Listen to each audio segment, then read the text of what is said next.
What's up, everyone? Welcome back to the Luffy Nika channel. Today, we're picking up with the events of episode 1145. The 5 elders are in hot pursuit, and the Straw Hats are making a desperate escape from Egghead. Right now, Luffy is relentlessly attacking Zoro with a flurry of kicks, but he just can't keep up. The two of them trade blows at supersonic speeds, with neither gaining the upper hand. Suddenly, Sanji calls Jin, telling him to hurry up and bring that useless, deadweight mosshead back.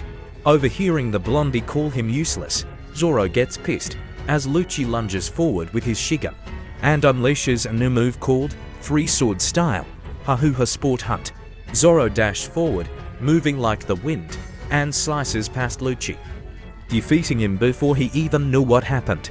Meanwhile, Luffy has been swallowed whole by Saint Repeater, but manages to escape just before its mouth snaps shut. As he's trying to explain that he doesn't taste good, he's suddenly grabbed by Saint Saturn and thrown towards the wild boar elder, Saint Marcus Mars, to get headbutted. Dazed from the blow, Luffy is then tossed by Saturn straight into the mouth of the sandworm elder. The two giant captains nearby witness this and remember Luffy's familiar face. They declare that a dark stomach is no place for someone like Nika. With that, they charge forward. Dory grabs Saturn, and Broggy grabs Warcury, slamming the two elders into each other. They then rush towards Saint Repeater, whose face turns pale with fear. They unleash a combined attack called Taiyo Noka Sun Saw, which slices the giant earthworm in two, successfully rescuing Luffy. Once he's free, Luffy immediately recognizes the two giant old-timers. Hearing this, Broggy and Dory let out a hearty laugh, saying it's been too long, and they were eager to come and pick him up. High above, on the dome, Saint Mars has finally made it inside after destroying the laser defense system. Down below, Jin spots the bird form Mars and wonders what kind of monster could emit such terrifying hockey. He quickly tells Zoro they need to leave as the fight is over. However, seeing that Luffy is still standing and not yet defeated, Zoro refuses to budge. Suddenly, Sanji's urgent voice rings out again, telling Jin to hurry and bring the dead weight back. With no other choice, Jin has to physically restrain Zoro to get him to leave, telling him he's already won. He apologizes to Luffy for having to do this and then uses his Fishman Karate. He unleashes a move called Goarotsuto, 5000 Tile Wall, which slices through the surrounding trees and pushes Luffy back. Surprisingly, as Luffy is catching his breath, Saint Mars appears and asks him where York is, leaving Luffy completely stunned. Over on the other side, despite seeing the strange monster, Jin doesn't stop and continues heading to the rendezvous point with the others. It's then that Luffy reveals that York is still tied up in the control room on the 4th floor of Building A. The two who just fled are pirate hunter Zoro and Knight of the Sea Jin. 5 members of the Straw Hat crew are still here with 2 Vegapunks, preparing to escape from the back of the lab. There are also 85 CPO agents and for Seraphim imprisoned in the basement. Luffy adds that there are still 6 minutes until Vegapunk's message is broadcast. After hearing this information, Mars praises Luffy for a job well done and says he has no more questions. But Luffy speaks up one last time, mentioning that his partner, Koku, is critically injured and still in the control room. Luffy desperately begs Mars to spare Koku, but Mars says it's impossible. Sometimes, insects get crushed even when you don't intend to, he says. Down below, Luffy is happily greeting the giants, saying it's been a while. It's been over 2 years, and they almost don't recognize him anymore. They're curious because, in Elbaf, there's a legend about a sun god, and they wonder how Luffy could possibly know what he looks like to be able to transform into him. The resemblance, down to the clothes and attire, is astonishingly accurate. Luffy doesn't understand any of this and says they can talk about it later. Nearby, Saturn is extremely annoyed by the sight of sun god Nika teaming up with the giants. As for Broggy and Dory, they see the elders as nothing more than beasts, just like the ones in the forests of Elbaf. Luffy advises them that now is not the time to fight. They need to escape immediately. Dory understands, having already heard the plan from Sanji, who told him to relay the message that the whole crew would regroup on the backside of the island. Broggy and Dory say they read the news and came to help Luffy escape. The papers reported that Luffy's crew was surrounded by the Marines because they had taken Vegapunk hostage. Luffy finds this slanderous news absolutely hilarious.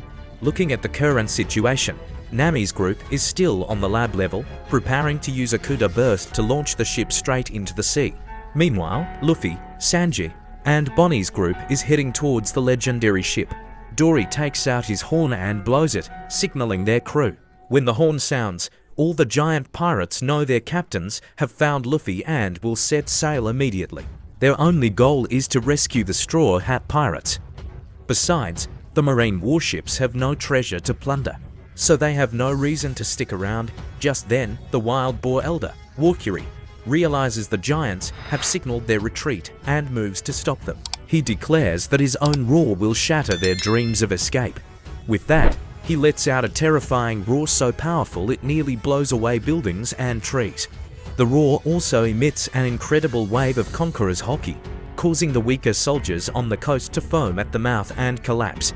Back with Luffy, his cartoonish scars, eyes, and nose are all blown away by the force of the roar, shocking the two captains who are worried about his bizarre body. Dory quickly uses his sword to hold everything in place before it all flies away and gets lost. Luffy then carefully sticks his legendary name-making scars back into their original positions. Broggy and Dory find Luffy's body hilarious now, but they admit he's gotten much stronger. They also wonder why that wild boar was able to use Conqueror's Hoki in its roar. Luffy explains that he's one of the top figures of the world government. Hearing this, they also wonder why that wild boar was able to use Conqueror's Hoki in its roar.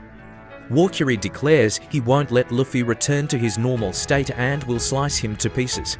He spins and lunges, turning his two tusks into swords. The two giant captains block the attack with their shields. Walkiri can't understand what twist of fate brought these people together and asks Broggy and Dory if they even know who Luffy is. Without a moment's hesitation, the two captains reply, "He's our friend." With that, they use their Sky Yuta speed attack, sending Walkiri flying. Seeing his comrade defeated, Saturn declares he will wipe the entire giant race from history. As he spits a barrage of poison orbs, Luffy pulls up a palm tree, gnaws on it, and paints it to look like a baseball bat. A hat with the number 56 also appears to complete the batter's look. As the orbs fly toward him, Luffy takes a mighty swing, hitting them all back at Saturn in a beautiful arc, causing a massive explosion where he stands. Suddenly, from behind, the giant crew urges their captains to leave quickly as the flames are spreading. Luffy also tells them to hurry, because those monsters aren't easily defeated, they're immortal and just won't go down. Hearing this, the two captains make a swift retreat, having never heard of a race with such strange abilities. On the other side of the island, Gorosei is directing his followers on how to pull the Sunny, much to their annoyance since he's just shouting orders instead of helping. Nami calls Jinbe and Zoro, telling them to hurry to the rendezvous point. But at this moment, Jinbe's shoes have run out of power, so he just starts running on foot to go faster. Frankie's group has reached their ship, but a group of vice admirals is waiting for them, blocking their escape. It turns out their main objective is to deal with Bonnie. At that moment, Jin suddenly gets a bad feeling, as if something terrible is about to happen. In a secret location in the lab, Vegapunk's message is still counting down. York is still screaming and shouting, demanding Cocker and Stussy uncuff her so she can escape. Suddenly, Saint Mars appears and asks York where Vegapunk's secret broadcast room is. Seeing a real-life monster that can speak human language for the first time, York is terrified and begs for her life. Outside on the warship, Marines ask Kizaru about his injuries so they can treat him, but he tells them his wounds are deep and they should just let him rest. Just then, down in the scrap heap, the ancient giant robot begins to move, calling out the name Joy Boy. It pulls the spear from its body and begins to walk. From a distance, the Marines on the northeast coast spot something even bigger than the giants emerging. It walks straight through the flames completely unharmed. It is the ancient robot, which has been dormant for centuries, now muttering an apology to Joy Boy. And that's a wrap on episode 1145. Thank you all for watching today's video. If you found this video cool and informative, don't forget to hit like, share, and subscribe to support Luffy Nika. For now, peace out and see you next time.